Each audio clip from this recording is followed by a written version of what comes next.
quero convidar você agora a abrir a sua Bíblia. Se você usa um aplicativo, não tem problema, um smartphone, um computador ou uma Bíblia aí do lado, leia comigo alguns textos do Apocalipse. Eu quero começar e você vai entender o porquê dessa minha preocupação sobre a modernidade líquida. Apocalipse capítulo 13. Eu quero ler aqui a partir do verso 9. Apocalipse 13, verso 9 diz assim: Se alguém tem ouvidos, ouça. Se alguém tiver de ir para o cativeiro irá. Se alguém tiver de ser morto à espada, pela espada morto será. Aqui está a perseverança e a fidelidade dos santos. É interessante que, se você olhar esse texto do Apocalipse, essa primeira parte que fala aqui, se alguém tiver de ir para o cativeiro irá, aqui João está citando quase textualmente uma passagem do livro de Jeremias, capítulo 15. E ali em Jeremias chama a minha atenção que este oráculo de Deus não é dado contra os ímpios. Esse oráculo de Deus é dado contra o povo que se recusa a ouvir a aliança de Deus. Ali o Senhor diz que ainda que Moisés e outros heróis da fé se interpusessem entre Deus e o povo intercedendo, ainda assim ele não se inclinaria para ouvir aquele povo. É interessante que, certa feita no passado, Moisés pediu a Deus: perdoa esse povo ou risco o meu nome do livro que o Senhor escreveu. Mas na hipérbole profética de Jeremias, Deus diz que ainda que isso acontecesse, ele não cederia, porque o povo quebrou definitivamente o pacto, a aliança com Deus. A releitura disso no Apocalipse me dá a entender que a perseverança dos santos vem no momento de grande apostasia do meio do povo de Deus. E ao mesmo tempo que a besta do Apocalipse é um poder apóstata, por isso eu não posso identificar a besta como sendo o islamismo, como sendo algum movimento não cristão, mas um movimento que sai do cristianismo, porque para ser apostatado um dia você teve que ser fiel. Esta besta, ela traz uma apostasia, e a fidelidade do povo de Deus tem que ser mantida em meio ao momento em que outros estão quebrando a aliança. Outra coisa que me chama a atenção da besta do Apocalipse é que ela não parece ser um poder 100% ditatorial. Ela parece ser um poder carismático, porque diz que toda a terra se maravilhou seguindo a besta e dizendo: quem é tão poderoso como a besta? E eu, por muito tempo, lendo essa passagem e lendo livros como O Grande Conflito e comentários do Apocalipse, eu me questionava como o mundo vai se unir diante do anticristo com visões tão divergentes. Em outras palavras, ateu vai aceitar guardar domingo se ele não aceita nem a historicidade da ressurreição de Jesus? Aliás, hoje, pesquisas feitas entre teólogos americanos mostram que em muitas denominações, 57% dos pastores já não acreditam mais na historicidade da ressurreição. Como então eles aceitarão adorar num dia de domingo em homenagem à ressurreição, se eles nem acreditam na ressurreição? Como um muçulmano vai aceitar isto? Como que um ateu vai aceitar esse tipo de coisa? Mas o Covid me deu uma possível resposta. O Covid somado a outras reflexões teológicas que eu já fiz. Veja, o Covid não unificou o mundo em termos de filosofia, proposta de vida. O de esquerda continuou de esquerda. O de direita continuou de direita. O crente continuou crente, o ateu continuou ateu. Mas não importa se você é um iraniano, ou um israelense, ou um americano, ou um brasileiro. Todo mundo foi obrigado a usar máscara. De alguma forma, eu entendo que o último decreto do anticristo, ele virá após uma grave crise mundial. Eu estou cada dia mais convicto disso. Eu não vou entrar em todos os méritos da questão aqui, senão eu sairei do meu tema. Ele virá depois de um momento de grande crise, mas não será uma união efetiva. Talvez será algo semelhante à união da terça parte dos anjos que caiu com Satanás do céu. Se a união só existe em Cristo, eu não consigo entender que os anjos do diabo são completamente unidos e fiéis um ao outro. Não. Fidelidade, união, amor, isto pertence à luz, pertence a Deus. Se é assim, como é a organização dos anjos caídos? Eu tenho comigo a impressão que eles se odeiam. Eles não podem se amar, porque o amor é só do lado de quem está com Deus. Eles se odeiam. Eles não são unidos como um time. A única coisa que os mantém coesos é o fato de trabalharem por uma causa perdida e saberem que Lúcifer é mais poderoso do que eles. Mas eles não são unidos porque têm um amor um pelo outro. Eles têm apenas um propósito em comum. Assim também a união do mundo em torno do anticristo não será necessariamente uma união de ideias, de doutrinas. Eu acredito que quando o decreto dominical sair, o ateu continuará ateu, o muçulmano continuará muçulmano. Eles vão se unir a esse decreto por um motivo comum, mas não por uma união de ideias. Como hoje, o Covid obrigou pessoas de ideias tão opostas se unirem, ainda que momentaneamente, colocando máscara. Aliás, o próprio Apocalipse fala que os chifres que estão sobre a besta, em pouco tempo, odiarão a prostituta que está na besta. Mostra que não será uma união efetiva. Mas eu quero terminar essa minha explanação do texto bíblico com um ponto que serve de introdução para a palestra que eu quero dar para você nesse fim de tarde e início de noite.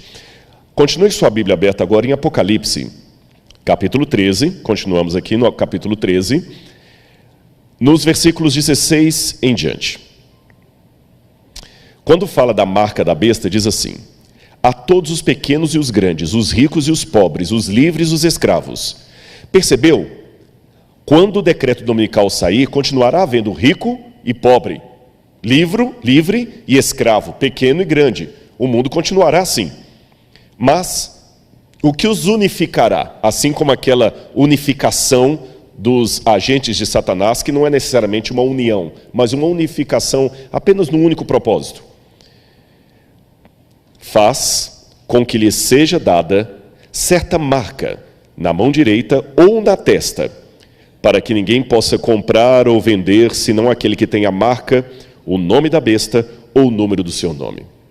Se você olhar bem o Apocalipse, e o Michelson fez referência aqui a isto, o espetáculo paralelo de Satanás, eu vou fazer referências à palestra do Michelson e da Ágata, porque estão muito coadunadas, o Espírito trabalhou mesmo aqui nesse negócio.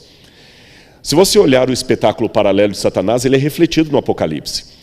O diabo, ele não imita o caráter de Deus, mas ele faz uma paródia de Deus para enganar. Alguns rápidos exemplos apocalípticos.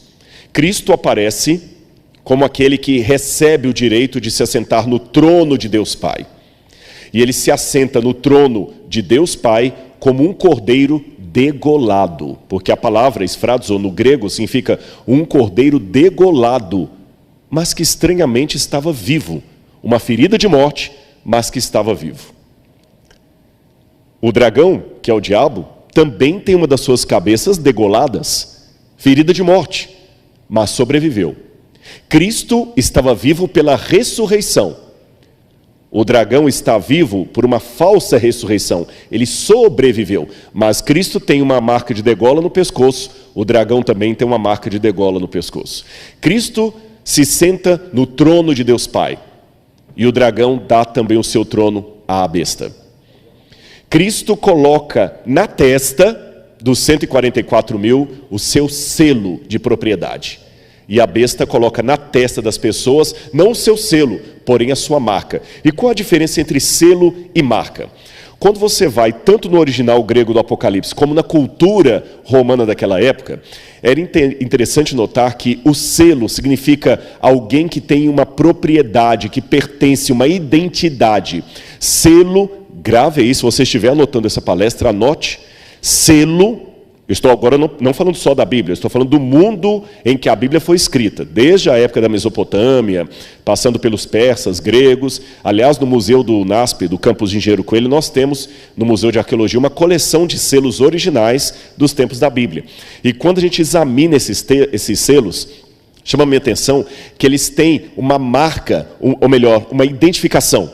Selo tem a ver com a identificação daquele ou daquilo que é selado. Se você sela uma carta, é para dar identidade à carta. Se você sela uma pessoa, é para dar identidade à pessoa. Porém, a marca é diferente.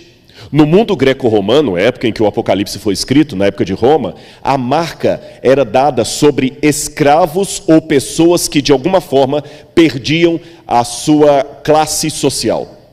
Um escravo, por exemplo, ao receber uma marca na testa, poderia, por exemplo, muitas vezes escrever apenas assim, fugitivus, que significa escravo fujão.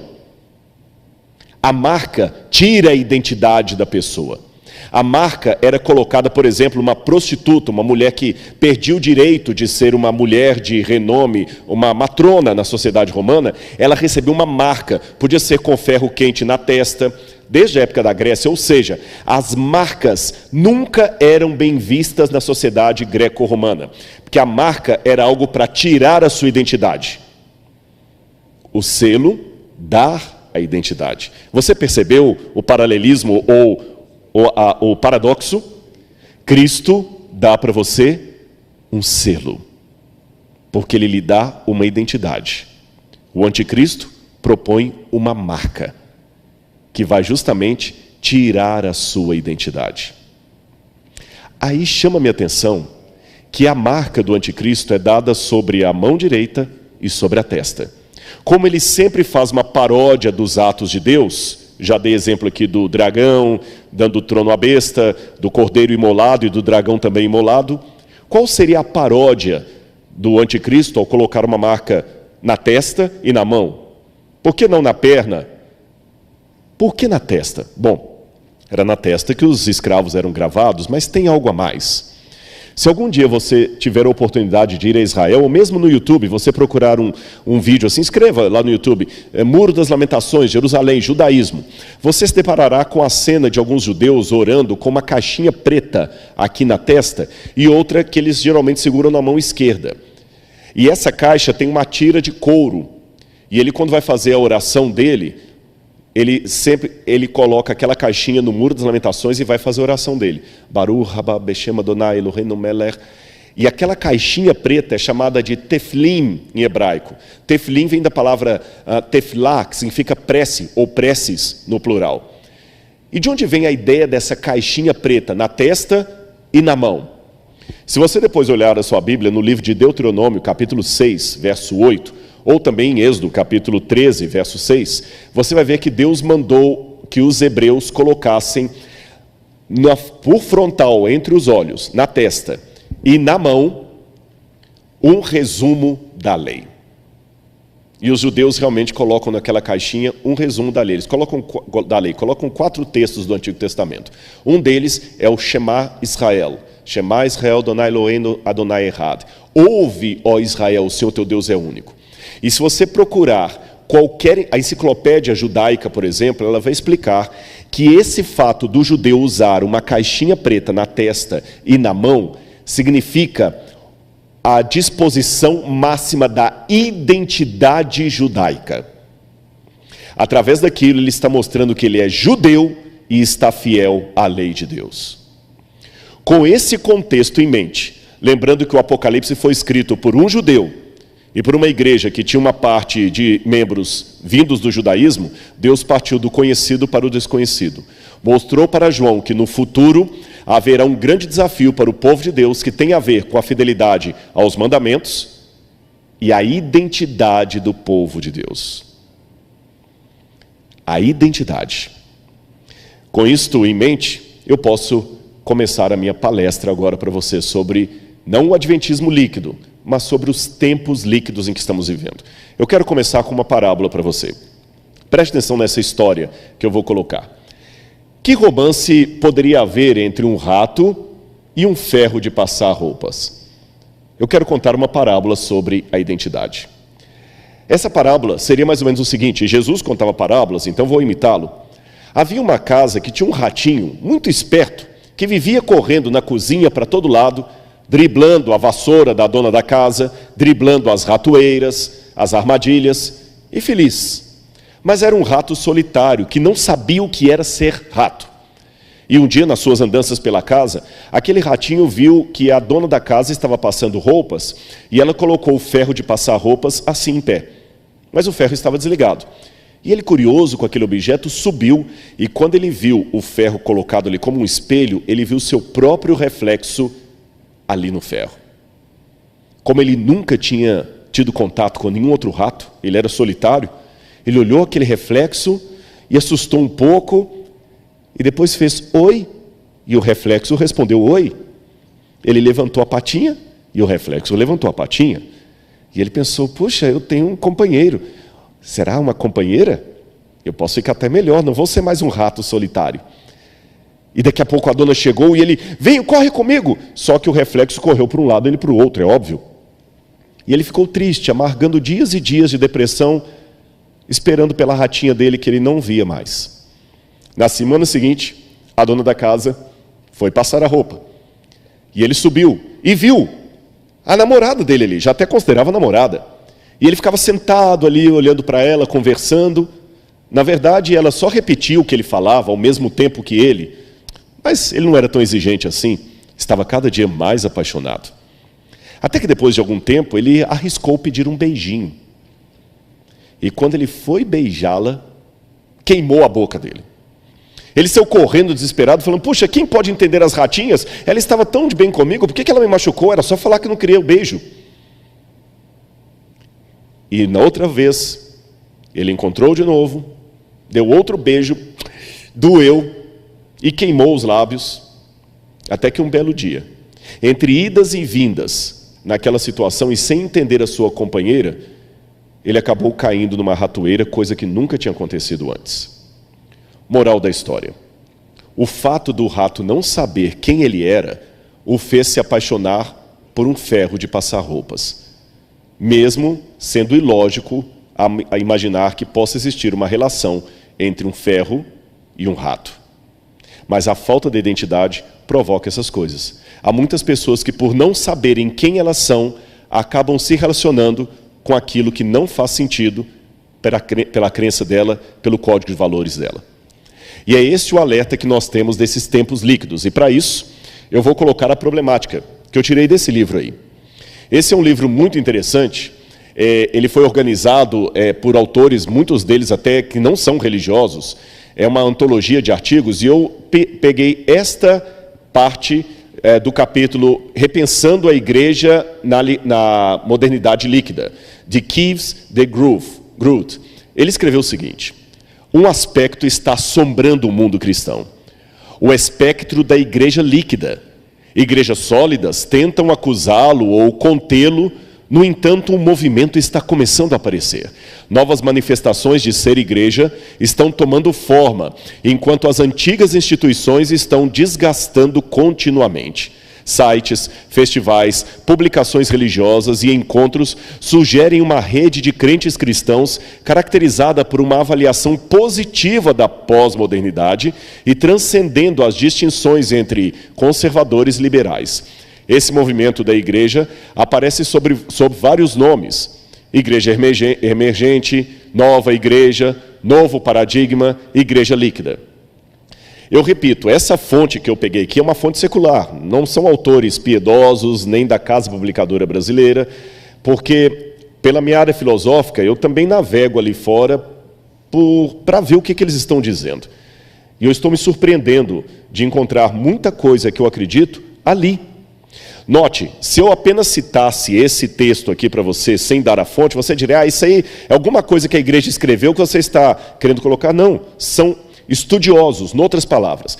Você que está clamando tanto para que haja uma outra igreja, uma nova igreja adventista, e o Michelson leu de maneira muito clara aqui Ellen White, eu vou fazer parceria agora, lendo praticamente o que Ellen White falou, mas por autores que não são da igreja adventista.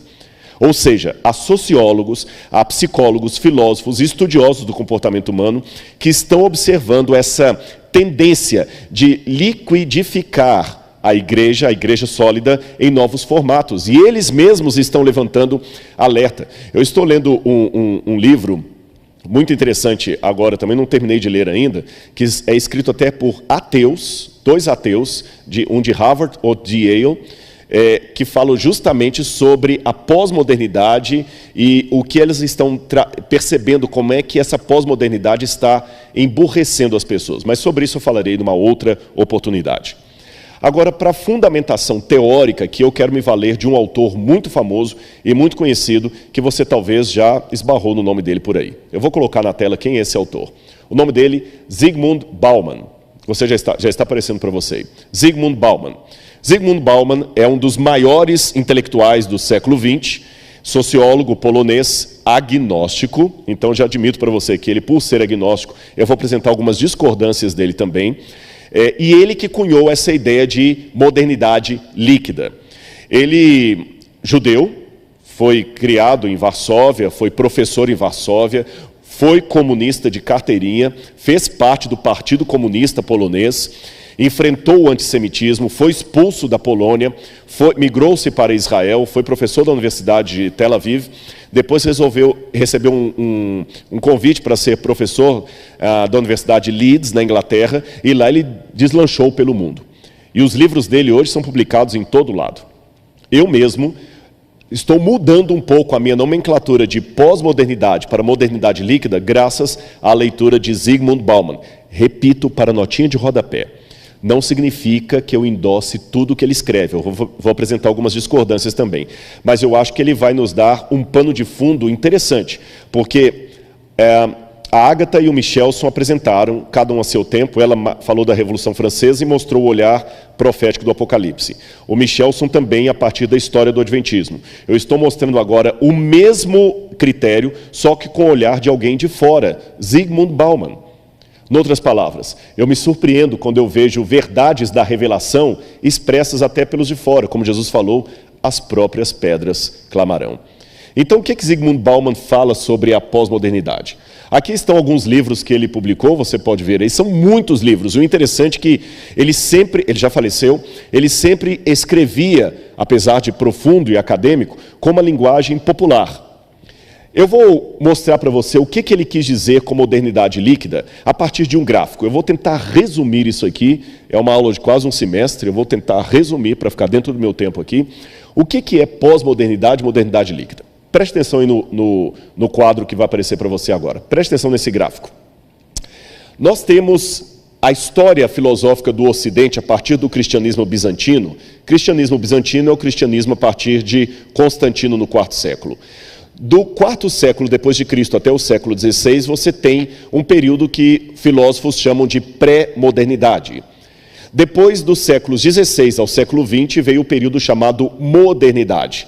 E a partir do século XX até o século XXI, a pós-modernidade. Assim estão divididos os séculos, a história do mundo ocidental, do pensamento ocidental, em muitos livros. Eu vou explicar para você rapidamente o que foi cada um desses movimentos. Vamos começar pela pré-modernidade. Preste atenção, aqui você tem um quadro e eu quero que você fixe a sua mente nesse quadro. Para ganhar tempo, eu vou deixar passar vários slides aqui, o pessoal não vai voltar tanto para mim aqui, mas você vai ver um quadro de Maria. Por quê? Esse quadro marca qual era o centro da pré-modernidade, o teocentrismo, ou eclesiocentrismo, ou seja, a pré-modernidade era toda voltada para Deus e a igreja. Havia um incentivo ao medo teológico. Você tem que ter medo do inferno, por isso que você tem que almejar o céu. Você tem que almejar o céu por medo do inferno. A igreja dominava o ensino a partir das várias universitas, que eram instituições medievais de ensino dominadas pelo catolicismo. O ápice da pré-modernidade foi justamente o poder de Justiniano, que já foi mencionado aqui pela Agatha Lemos na palestra dela. Você tem a Ágia Sofia, que foi a igreja de Santa Sofia de Istambul, que Justiniano colocou ali o ápice da igreja. E o lema da época era Roma locuta, finita causa est, como disse Santo Agostinho. Santo Agostinho com isso quis dizer, Roma locuta, finita causa est. Roma falou, acabou. Ninguém questionava os dogmas da igreja. Se o fizesse, corria o risco de ter morte civil ou morte literal. E até morte espiritual, porque ele podia ir para o inferno. Basta você ler a Divina Comédia de Dante Alighieri, que a princípio chamava-se apenas a Comédia, em 3 volumes, quando Dante fala do inferno, do purgatório e do paraíso. Aqueles livros eram uma propaganda da pré-modernidade, de tudo voltado para a igreja. Só que eu quero contar uma parábola de transição para você. Alguém escreveu certa vez, comparando a passagem da pré-modernidade para a modernidade, que todos nós éramos como crianças cuja mãe dizia, não abra o armário de guloseimas, há um tigre lá dentro. Por medo do que mamãe dizia, ninguém abriu o armário de guloseimas, e se o tigre nos devorasse? Mas a parábola diz que nós crescemos, criamos coragem, e mesmo trêmulos, abrimos a porta do armário. E para surpresa nossa, não havia tigre nenhum lá dentro. Mamãe mentiu para nós. E os doces eram uma delícia que nós estávamos perdendo tempo de experimentar. Explicando a parábola, essa criança com medo do tigre no armário era a humanidade pré-moderna. O tigre no armário era tudo o que a igreja ensinava. E a mamãe que falava do tigre e ameaçava com ele era a própria religião. Só que a humanidade agora se tornou moderna. Abriu a porta do armário, descobriu a ciência. Percebeu que o tigre não estava lá dentro. E que mamãe mentiu para nós. Aí nós podemos inaugurar a modernidade. Veja agora na sua tela. A modernidade é caracterizada justamente por essa mudança. Você percebeu o primeiro quadro?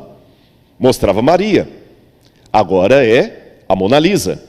Os quadros, as artes, não agora representam apenas o sagrado, agora representam também o profano, representam também o secularizado. O centro da modernidade não é mais Deus, porém o ser humano é antropocêntrico e o cientificismo.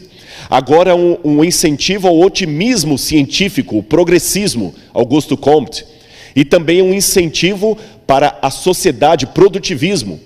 O secularismo começa a dominar o ensino. Você não tem apenas as universidades dominadas pela igreja, mas você tem agora também a universidade, nascida na França. O ápice disso, já mencionado na palestra anterior, é Robespierre. E o lema é o lema de Descartes, cogito ergo sum. Curioso que quando Descartes diz cogito ergo sum, penso logo existo, Descartes não estava indo contra a fé. Descartes foi cristão. Pelo contrário, ele estava propondo um método cartesiano de demolir um prédio para reconstruí-lo em novas bases. Porém, a proposta que se seguiu depois do raciocínio cartesiano foi justamente de anular a fé e tudo mais. E o que está no coração de tudo isso? A Revolução Francesa. Robespierre, que foi mencionado pela jornalista Agatha Lemos aqui, e que eu menciono, ele propôs, a princípio, pautas muito próprias. Você que está preocupado, por que a igreja não é mais agressiva sobre as pautas? A igreja é. Por favor, a igreja é. Mas estude a Revolução Francesa. E se você não viu a palestra, a primeira palestra da Ágata, por favor, veja. Leia sobre a Revolução Francesa. Eu conheço Versalhes, eu conheço Paris. Quando você vai ao Palácio de Versalhes, que você vê a pompa que Luís XVI ficava, e a situação do povo, e Maria Antonieta gastando, e o povo passando fome, você entende. As pautas sociais da Revolução Francesa são corretíssimas. Igualdade, fraternidade, liberdade. O problema é que pautas corretas com método errado dão desgastes. Já dizia Burton, quem não aprende com a história está fadado a repeti-la. A minha preocupação com aqueles que estão brigando tanto, por que a igreja não é agressiva com as pautas sociais, é porque eles certamente não conhecem a história da Revolução Francesa. Porque se conhecessem a história da Revolução Francesa, não brigariam tanto com a igreja, não exigiriam tanto da igreja que repita o método de Robespierre. Apenas para dizer para você, Robespierre depois começou a guilhotinar todo mundo e ele mesmo foi vítima da própria guilhotina que ele tanto sancionou. No final das contas, a França virou um buraco. Nós devemos, sim, ter as pautas sociais como parte da nossa plataforma, mas não do modo revolucionário como querem os iluminados filhotes da Revolução Francesa. Sim, porque a Revolução Francesa deixou seus filhos e filhotes, até hoje. Eu vejo muitas pessoas repetindo os mesmos lemas de Robespierre e de todos os outros iluminados que derrubaram a Bastilha. O cristianismo vai falar das pautas sociais através da ação. Eu achei interessante que, há pouco tempo eu fui atacado na internet como sendo um homem que não tem respeito pelo direito dos negros, mesmo sendo negro, nem das mulheres, por causa de um post que eu pus que agrediu alguns. Deixe-me dizer a você duas coisas. Acusar a igreja de ser de direita é não conhecer a teologia da igreja.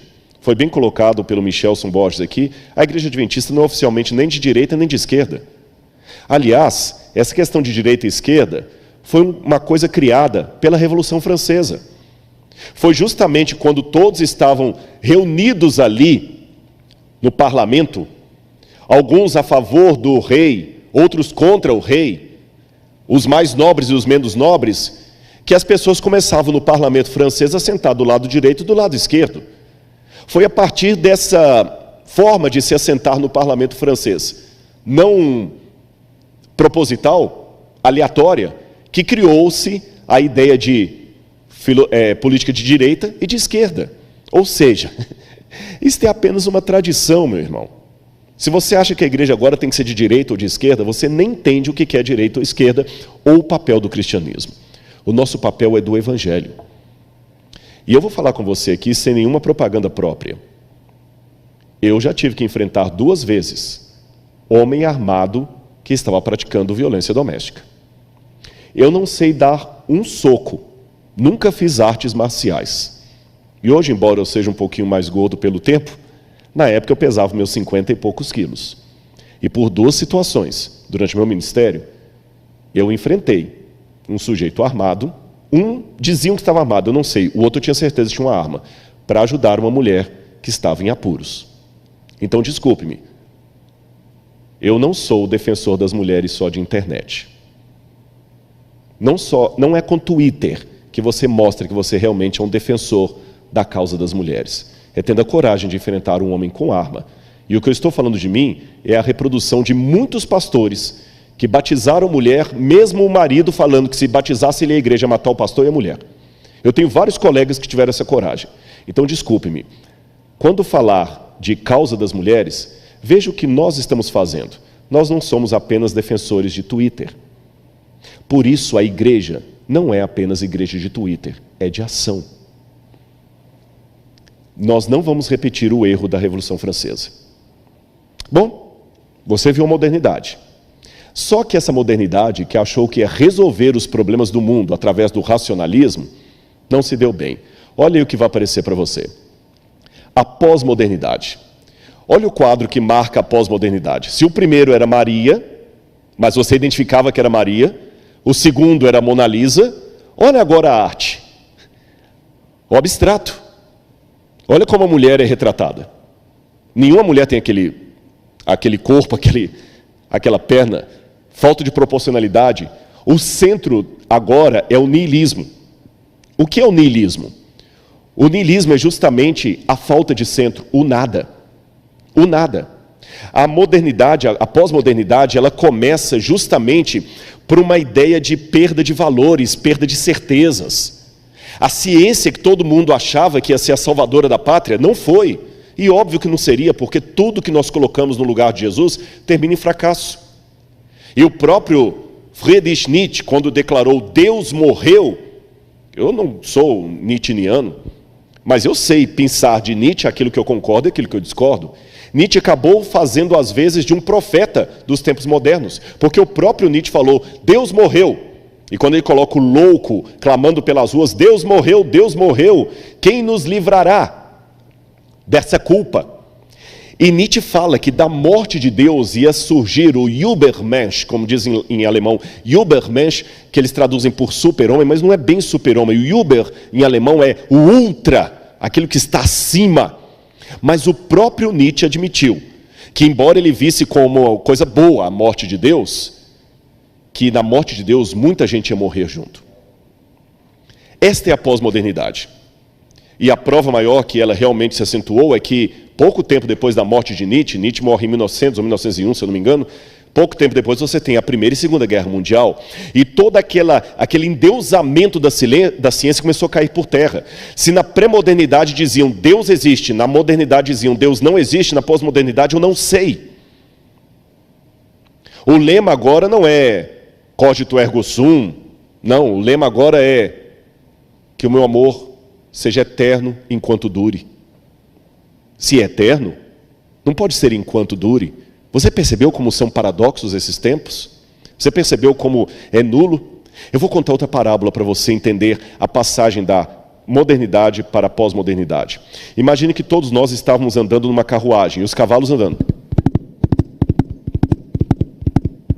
Mas todo mundo dentro da carruagem está chateado com o cocheiro. Essa carruagem balança muito, ele não passa por pradarias agradáveis. Se eu estivesse lá em cima eu faria melhor. Até que dentro da carruagem todo mundo tomou uma decisão. Vamos jogar esse colcheiro no chão? Vamos tomar conta da carruagem? Nós conseguimos guiá-la melhor. E nós, dentro da carruagem, a humanidade, fizemos isso. Alguns subiram ali, os mais fortes, e a gente só escutou os socos e o corpo do colcheiro caindo, rolando. E lá de cima todos gritaram: viva, a carruagem é nossa. Eba, eu também quero andar um pouquinho, eu também, todo mundo vai poder guiar. Agora está sob a nossa direção. Só que daqui a pouco, os que estão lá em cima, com as rédeas na mão, gritam assim: escuta, alguém aí dentro já guiou a carruagem? A gente pensou que você sabia. Não, a gente só tinha que tirar o colcheiro. Eu também não sabia. Ninguém sabe guiar os cavalos que estão em disparada indo para o precipício. E o que no início era uma comemoração, agora se torna um pânico geral. Estamos indo para o abismo e não sabemos o que fazer. Esta parábola ilustra a passagem da modernidade para a pós-modernidade. Quando o homem tirou Deus do centro da história, quando o homem tirou Deus da guia do mundo, ele percebeu que ele não dá conta de guiar a história do mundo. Então, como está indo para o abismo, sabe o que as pessoas começam a fazer dentro da carruagem? Já que vamos morrer, então, olha, eu não quero morrer solteiro, então vamos fazer sexo aqui mesmo? Olha, eu não quero enfrentar a dor da morte, então eu vou fumar um baseado, ou ficar bem doidão, que pelo menos eu não sinto nada. É assim que o mundo está hoje, rumando para um precipício. E por isso que as pessoas estão correndo tanto da realidade, porque se elas pararem, elas pensam, se elas pensarem, doem. E aí vem agora a parte de Zygmunt Bauman. Bauman fez críticas à pós-modernidade, e ele não aceitou esse termo pós-modernidade, porque ele acha que nós não estamos a partir da modernidade, nós estamos apenas tendo um desdobramento do que já aconteceu. Para falar pós-modernidade, tem que ser algo que vem depois, que rompe com a modernidade. Nós não rompemos com ela, nós apenas a transformamos. Aí ele prefere tratá-la de modernidade líquida. E ele mesmo disse: escolhi chamar de modernidade líquida a crescente convicção de que a mudança é a única coisa permanente. E a incerteza é a única certeza. O que Bauman quis dizer? Bauman quis dizer o seguinte: nós saímos de uma modernidade sólida, com princípios, com valores, com certezas, e caímos numa modernidade líquida. E se você olhar bem, qual a característica do líquido? Bom, o líquido toma a forma do invólucro onde ele está. Se você está com uma garrafa de refrigerante, o líquido vai ficar no formato da garrafa de refrigerante. Mas se você quebrar aquela garrafa de refrigerante, ele não sustenta a forma dele, ele acaba derramando. A sociedade está assim. As pessoas não têm convicções, eles têm formas e ficam nelas enquanto lhes for conveniente. A hora que esta forma quebra, elas também derramam como água, porque elas são líquidas. E como meu tempo já está esgotando, eu vou adiantar um pouquinho aqui do que diz Bauman. Bauman aplica esse conceito de liquidez da modernidade a vários elementos. Sociedade, casamento, família, crenças, valores. As pessoas hoje elas não ficam firmes muito tempo, porque a hora que o invólucro perde a forma, a água também perde a forma. Eu ainda vou ilustrar mais para você ficar bem claro o que Bauman quis dizer. Se eu pegar um copo d'água, pastor, me presta um copo d'água qualquer aí. Tanto faz, pode ser cheio. Já que eu estou falando de modernidade líquida, aqui, olha, eu estou com a água aqui. Você está vendo? A água está exatamente no formato cilíndrico desse copo. Mas se eu pegar essa água e derramá-la numa garrafa de Coca-Cola, não é propaganda? Não beba Coca-Cola. Se eu colocar essa água numa garrafa de Coca-Cola, ela vai assumir o formato da garrafa de Coca-Cola. Se eu colocá-la num prato, ela vai assumir o formato do prato.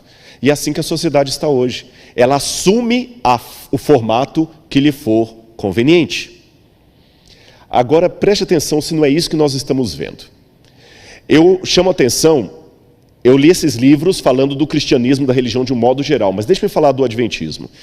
Eu não tenho ainda um estudo de caso que convalide a hipótese que eu vou apresentar para você. Mas eu tenho a impressão que nós estamos hoje tendo um formato de membresia na Igreja Adventista que é um pouco diferente de quando eu me tornei membro da igreja. Por quê? Quando eu me tornei membro da igreja, era assim que funcionava. A gente chegava na igreja e tinha as famílias da igreja. O ancião, que já era talvez terceira geração de adventista, quarta geração de adventista. Às vezes o batismo era da família inteira, batizava o pai, a mãe e os filhos. Eu estou tendo a impressão, pastor Gilson, desculpe que eu já estou fora de distrito há muito tempo, que isso está diminuindo. Nós estamos mais tendo batismo de pessoas individuais. Está cada vez mais raro o batismo de famílias inteiras. É uma pessoa que vem. Pode até vir depois a mãe, a sogra, mas uma pessoa. E a média de permanência de muitas pessoas na igreja, 3 anos ela já está saindo. Não está mais ficando 20, 30 anos. Modernidade líquida. Percebeu? As pessoas agora ficam por conveniência. Elas não se sentem mais, o padrão de conversão no passado era assim. O sujeito estava aqui, preste atenção, ele estava aqui, toda sexta-feira ele ia jogar sinuca com os colegas no barzinho e tomar cerveja. Só que agora ele se converteu para uma igreja. Quando ele se converteu, ele passa por um processo de desassocialização. Porque os colegas de bar começam a fazer chacota dele, bullying. O Zé agora é crente, agora ele só usa terno. Ele não, só vestiu terno para tirar foto para o exército, agora ele usa terno. E ele passa na porta do boteco lá com a Bíblia debaixo do braço, com a família, e pega o ônibus, vai para a igreja, eles debocham. Alguns até o excluem do grupo. Uma vez inserido na comunidade religiosa, esse Zé que eu mencionei, ele muda a linguagem dele, ele passa agora a ter cargo na igreja. O filho passa a namorar a filha de um outro irmão da igreja, eles agora se tornam consogros. O menino entra para o desbravador, começa a cantar as músicas da igreja, ele muda o corte de cabelo dele, ele muda as roupas dele, ele agora é um membro da igreja. Até o linguajar muda. Bom, esse que eu descrevi foi o processo de conversão que eu costumava ver há 20, 30 anos atrás. Hoje está havendo uma nova modalidade de evangelismo. As pessoas querem vir para a igreja, mas elas não querem ser incomodadas nos hábitos dela. Ela não quer mudar o jeito de vestir. Ela não quer mudar o jeito de falar. Ela não quer vir à igreja para ser uma serva da mensagem e do Deus dessa mensagem. Ela quer vir à igreja como um cliente assume a conta de um banco. E cliente sempre tem razão. Ele não devolve o dízimo, ele paga cotas de mensalidade. E o dia que a música não o agradar, que o pastor não o agradar, ele muda de igreja como se muda de banco. Cristianismo líquido. Perceberam? Eu não concordo com tudo de Bauman. Eu vou mostrar para vocês um ponto que eu discordo de Bauman. Vou até antecipar aqui um pouquinho. Antes, por favor, coloca na tela isso aí. Eu estou adiantando a minha palestra por causa do tempo, mas isso aqui eu quero chamar a atenção porque o Michelson mencionou isso. Eu confesso, Michelson, que eu já li o Capital, mas eu não li o Manifesto Comunista completo. Eu li umas partes dele. Mas eu me surpreendi quando Bauman diz o seguinte, e ele foi educado no movimento comunista polonês. Ele observa que já no Manifesto Comunista havia um prenúncio da modernidade líquida. Um prenúncio que sublinhou que tudo o que é permanente deve ser liquidado. Excessivamente estática, a sociedade coagulada precisa ser diluída e a realidade precisa ser liberada do jugo de sua própria história. Vou ler mais uma passagem do Bauman. Está no livro Modernidade Líquida, página 7. Olha a intenção comunista. Isso pode ser feito apenas derretendo sólidos, isto é, por definição, dissolvendo tudo o que persiste ao longo do tempo, que é negligente na sua passagem ou imune ao seu fluxo.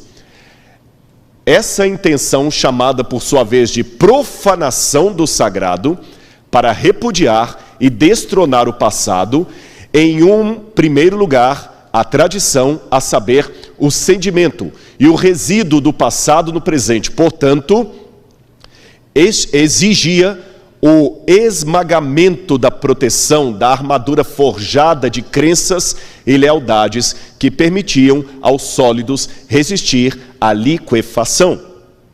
Em outras palavras, Bauman, comunista, agnóstico, Ele não é evangelista da TV Novo Tempo, nem distrital da Paulista Sul. Bauman falou que a modernidade líquida estava dentro dos planos já expostos no Manifesto Comunista, que sabiam que a única forma de implantar um comunismo que ia colocar o marxismo em todo mundo era tornar líquidos os sólidos, profanar o sagrado. Então, quando você diz, a igreja tem que entender que tomar a causa da mulher, do negro, do homossexual não é marxismo, leia Bauman. Na forma como está sendo colocada, é marxismo. Ponto. Zygmunt Bauman. Ponto. Tá bom? Não é Ellen White. O Michelson foi mais piedoso que eu estou mais secularizado. Ele citou Ellen White, você está Bauman. É marxismo. Eu não concordo com aquele filósofo do presidente lá, o Olavo de Carvalho. Muita coisa que ele fala eu acho muito arrogante. Mas se você percebeu que eu consigo ler autores dos quais eu discordo, a guisa de ilustração Nietzsche, e saber o que é que eu concordo com ele e o que eu discordo. Eu discordo de Olavo de Carvalho em muitos pontos. Mas a expressão marxismo cultural, ela tem fundamentação teórica, sim senhor. Está ali, estude isso. E a igreja está atenta para isso, para não perder a sua identidade. E eu quero colocar aqui alguns pontos que eu vejo como é que a família foi transformando. Isso Bauman mostra. Olha a ideia patriarcal que eu coloquei entre aspas de paternidade. Olha lá no quadro. Essa era a base da sociedade. Não estou saudosista, não estou falando que isso era o perfeito. Estou apenas historiando a liquefação da sociedade. Olha o pai como chefe, a mãe, vários filhos. 1, 2, 3, 4, 5, 6. Mas o casal conseguia criar os 6 filhos com o salário de 1. Hoje, com o salário de 2, não dá para criar 1. Mas depois da Segunda Guerra Mundial, o que aconteceu com a família? Só na Europa foram 12 milhões de desabrigados de jovens. E aqueles que perderam pai ficaram sem pai nem mãe. Eu sugiro você ler um livro muito interessante. A autora Lynn Nicholas fala do rapto da Europa, como é que o modelo de pai foi sendo diminuído na Europa depois da Segunda Guerra Mundial. E o resultado disso, olha aqui, esses jovens brincando, jovens alemães que o pai e a mãe já tinham morrido, brincando de armas, mas sem saber o perigo que elas tinham. Foi depois disso aí que começou o costume de jovens ficarem até altas horas da tarde na rua, sem o pai e sem a mãe. E você vai falar que isso aqui é patriarcalismo da minha parte, que isso aqui é nostalgia barata. Não é. 10 horas da noite não é lugar de menina de 16 anos estar, a não ser junto com o pai e a mãe. E desculpe-me, eu não tenho moral para falar de educação porque eu não tenho filhos, mas eu sou professor há muitos anos. Eu não tenho filhos, mas eu recebo os filhos de muitos de vocês. E tem muitos pais que pedem para a gente conversar meia hora com o filho dele para tentar em 30 minutos consertar o que ele demorou 16 anos para estragar. Então eu sei o que eu estou falando. É saudosismo barato? Tome como você quiser. Mas 10 horas da noite, 11 horas da noite, não é hora de menina de 16 anos estar na praça sozinha com a colega batendo papo. Olha o que aconteceu, eu já estou terminando. Olha a figura do pai, como é que foi se transformando. Os Estados Unidos, percebendo o que estava acontecendo na Europa, ainda tentaram, através do cinema e da televisão, manter os valores da família, mas o pai, aos poucos, você vê os Waltons, a família, mas você vê os outros, a feiticeira, como é que o pai foi pouco a pouco se transformando num idiota. A figura do pai foi cada vez se imbecilizando. Olha os desenhos, os Jetsons, o George era um idiota. A família Buscapé, o pai, o Zé, era um idiota. Os Flintstones, Fred Flintstone, era um idiota. Nós temos a versão moderna aí, os Simpsons, The Family Guy, onde não só o pai é um idiota, mas a mãe também é uma idiota. Os pais foram substituídos por super-heróis Marvel e DC Comics. E não era à toa que a cor de muitos dos uniformes era da bandeira americana. Ou seja, nós fomos aos poucos perdendo toda a nossa referência. E aqui vai os desafios para a igreja adventista. Primeiro, a modernidade líquida, meus irmãos, perdeu a noção de metanarrativa. Isso Bauman fala. Eles não falam mais de projeto para a vida, e isso é muito sério, porque nós trabalhamos com metanarrativa. O framework do nosso campo doutrinário é o santuário e o grande conflito. Se eu tirar da Igreja Adventista a doutrina do santuário e o tema do grande conflito, nós perdemos o nosso papel. E a metanarrativa hoje justamente quer perder a noção de história. É só o agora, não tem mais a noção de passado.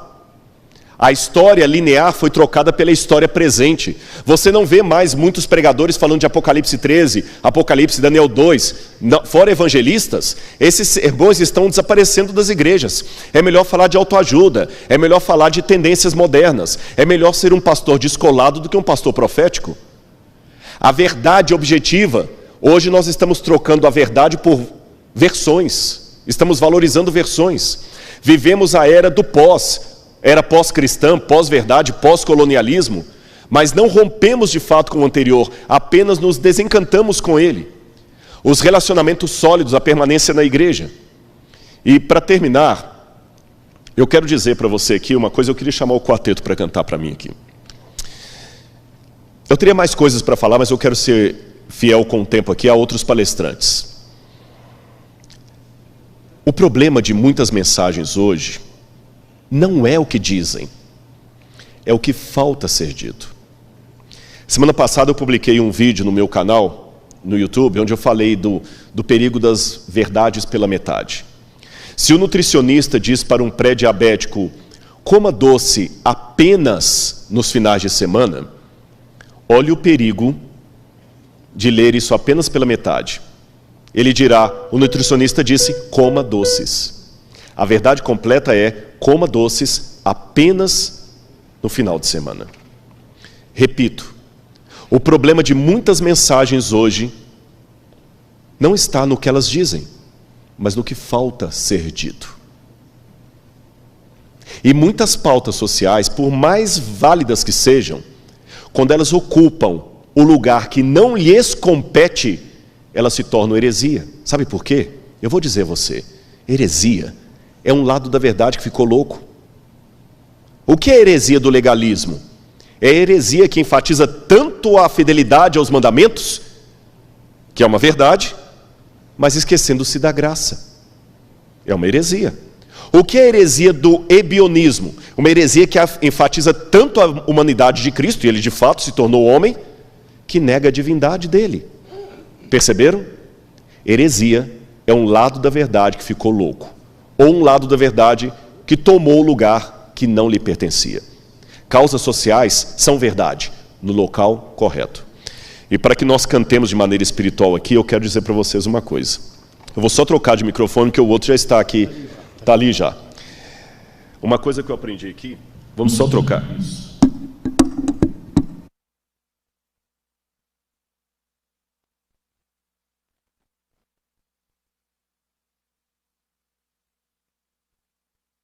Temos que ter equilíbrio em tudo. Isso é mentira. Sabe por quê? No Apocalipse, capítulo 3, a Laodiceia, Jesus disse assim, quem deras fosses quente ou frio. Quente é um extremo, frio é outro. E o que é o morno?